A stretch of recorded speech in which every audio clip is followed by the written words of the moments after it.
Hari ini akan kita buktikan pada kalian kebenaran laki-laki karyawannya orang Britania. Pemuda Inggris yang manja, laki-laki Yasir Al-Khabith, yang diberikan padanya 2 channel Britania, yang diberikan untuknya jabatan pelayan Mahdi, dan dibukakan untuknya lembaga-lembaga lain. Dan saya telah membuatnya sibuk di sana-sini di berbagai channel. Setelah dia keluar sendirian dari Kuwait. Lihatlah potongan video pertama dari laki-laki. Ini dia berdiri di tengah orang yang menari sambil memukul kepalanya dengan pedang, dan dia sedang menari dengan pisau di tangannya seperti yang kalian lihat. Apa ini pantas dijuluki sebagai orang beragama atau malah seorang preman? Dan apakah Ahlul Bait dulu melakukan bid'ah dan khurafat ini? Dan ini adalah ambulan Britania berhenti khusus untuk mereka agar mereka berhenti melakukan tadbir. Dan dia adalah dokter Britania masuk di antara mereka untuk membantu mereka jalan. Lalu kenapa orang Britania tidak menyebutnya teroris? Kenapa orang Britania malah melindungi mereka? Dan kenapa reporter Britania tidak dapat masuk di antara mereka dan mengambil foto tontonan seperti ini? Sementara ini adalah tragedi berdarah. Ini membuktikan pada semua bahwa ini adalah perbuatan keji anggotanya, orang-orang yang membantunya. Orang Britania berusaha untuk merusak agama Islam yang mulia.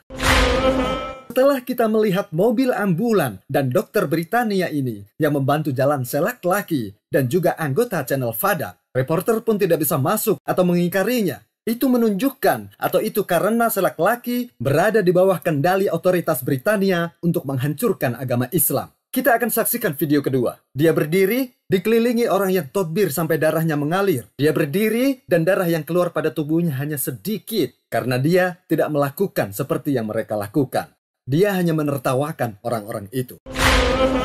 Lihat, kepala dan pakaian mereka penuh darah, sedang laki-laki tidak berdarah sama sekali. Pemeran yang busuk, semoga Allah melaknatnya.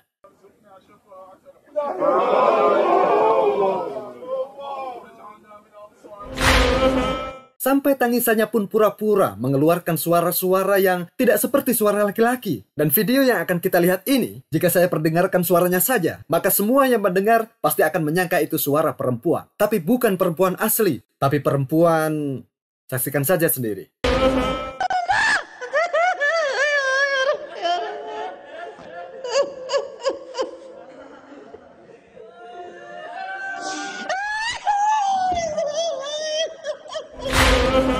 Ini sama sekali bukan suara laki-laki. Bukan laki-laki. Ini seperti perempuan yang suka mut'ah untuk mereka. Laki-laki tidak mengeluarkan suara seperti ini dan juga gerakan seperti ini. Pelayan Britania. Bahkan anak-anak pun tidak selamat dari syiar berhala ini yang dilakukan laki-laki Yasir Al-Khabith. Kalian akan lihat sekarang. Dia mengangkat anak kecil, mengangkatnya ke atas langit, lalu berteriak memanggil, "Ya Hussein!" Mengangkat anak kecil ke atas langit, memanggil Hussein seolah Hussein ada di atas langit. Dia menyembah Hussein. Lihatlah, bahkan anak-anak pun tidak selamat. Mereka menakutinya. Mereka menakutinya dengan syiar berhala ini.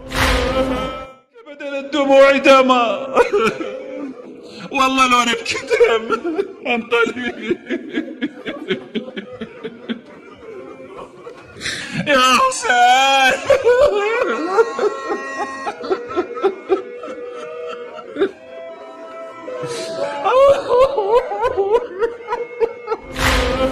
Kita akan buktikan bahwa pria ini adalah pelayan Britania. Britania mendatangkan orang ini dengan tujuan merusak gambaran tentang Islam. Dia datangkan dari Kuwait. Lalu dibuatkan 2 channel seperti yang telah kita bahas tadi, lembaga, uang, dan film. Mereka sedang membuat film sekarang. Ini channel laki-laki yang di dalamnya dipenuhi dengan celaan kepada para sahabat Rasulullah SAW. Tuduhan kepada istri Nabi SAW berzina, na'udzubillah. Juga ghulu dan syirik pada Allah Subhanahu wa Ta'ala. Channelnya penuh dengan hinaan, celaan dan fitnah terhadap para sahabat dan istri-istri Nabi SAW. Dan kita menantangnya, kenapa dia tidak membuat episode tentang penyimpangan terhadap kitab suci? Kenapa tidak ada? Saya tidak ingin sebuah argumen. Saya tidak ingin dia membuat pernyataan 1-2 menit tentang kitab suci. Tapi 1 episode. Contohnya Islam memalsukan. Lalu dibuat beberapa episode. Kenapa tidak membuat episode-episode tentang penyimpangan kitab suci? Apa dilarang Britania? Kenapa tidak membuat episode tentang pembuktian bahwa Al-Masih adalah Rasul, utusan Allah dan bukan Allah. Seperti Nasrani meyakini, lalu dibuat episodenya. Tidak bisa kan? Karena Britania melarangnya melakukan itu. Dia hanya diperintahkan untuk mencela para sahabat dan menghina istri-istri Nabi SAW. Pelayan Britania yang keji.